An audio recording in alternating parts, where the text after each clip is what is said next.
In Georgia, property owners are required to file their taxes according to a specific process. And in some cases, there will be times when the owner doesn't believe the tax levied is fair to them.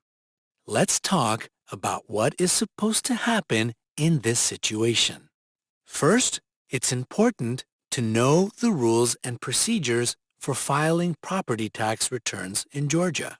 This is handled at the county level. Taxpayers are given two ways to file returns. The first option allows the taxpayer to pay their taxes in the prior year, which then makes the value for the previous year the determination of how much tax is owed. The second option is to file one of several tax returns between January 1st through April 1st. It is the job of the county tax assessor to send out an annual assessment notice to the property owner. This document outlines information on the valuation of the property, along with the process for filing an appeal in that county. Once the tax assessor has sent the notice, the taxpayer then has the right to appeal the decision. They are given 45 days from the date that the assessment notice was mailed to file that appeal. It's possible to file an appeal for reasons related to the property based on the value, taxability of the property, the uniformity of the tax, as well as any denial of an exemption. If this applies to the property owner, he or she must then file a written appeal through the County Board of Tax Assessors. Let's say the owner wishes to file an appeal. He or she needs to use the Appeal of Assessment Form PT-311-A. This is provided by the state of Georgia and is the same in every county. It's quite important that this appeal goes to the right location when mailed. It should not go to the Department of Revenue, which is a common mistake. Rather, it has to go to the County Board of Tax Assessors. Now, the property owner has to choose between three options for filing the appeal.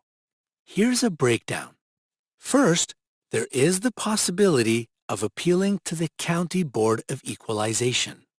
It is possible to appeal to this board for things like taxability of the property, uniformity, and value. It is also possible to appeal for exemption denials. The owner appeals, the board reviews it, and then the assessor sends a new notice. If the property owner still doesn't agree, he or she has another 30 days from receipt of that amended notice to appeal again. This time, the appeal goes to the Board of Equalization. A hearing is held, and that board makes a decision. If the property owner still does not agree, it is then possible to appeal a final time to the Superior Court. The second option is to appeal to a hearing officer. This is a state-certified general real property or state-certified residential property appraiser. This person must also be approved to hold this position by the Georgia Real Estate Commission and the Georgia Real Estate Appraisers Board. This party can address concerns in the value of the property or the uniformity of the value on any non-homestead real property. However, the only time this applies is when the value is at least $1 million. If the decision made by a hearing officer isn't acceptable, the property owner can then submit an appeal to the Superior Court. The final option is to appeal to an arbitrator. Within 45 days of receiving the notice of the assessment, the property owner can appeal by specifying he or she wants arbitration. This is done through the Board of Assessors. That board then notifies the property owner of the receipt of their appeal within 10 days. In this process, the owner has to submit a certified appraisal of the property within 45 days of filing the notice. The board has the ability to accept or reject that appraisal.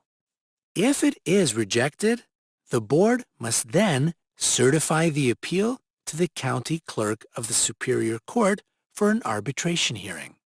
If this occurs, a judge hears the case within 30 days. The arbitration provides a decision at the end of that time. This is a final decision that cannot be appealed. Now, in this situation, if the board finds that the assessor's value of the property was correct, then the taxpayer must pay all fees associated with the case, including costs for the arbitrator. If the process finds that the taxpayer's value is accurate instead, the county is responsible for these fees. Now, let's say in the first two situations, the property owner wants to move towards an appeal with the Superior Court. That's his or her right. To do so, the individual needs to file a written notice of appeal within 30 days of receiving the notice from the Board of Assessors. Any ad valorem taxes must be paid in an amount that is equal to the last year in which the taxes were determined. In other words, the taxpayer needs to make a payment on taxes at least in the value of the previous taxes paid. The County Board of Tax Assessors will then certify the notice of appeal and provide a copy of the appeal to those involved. The Superior Court hears the appeal, usually in front of a jury.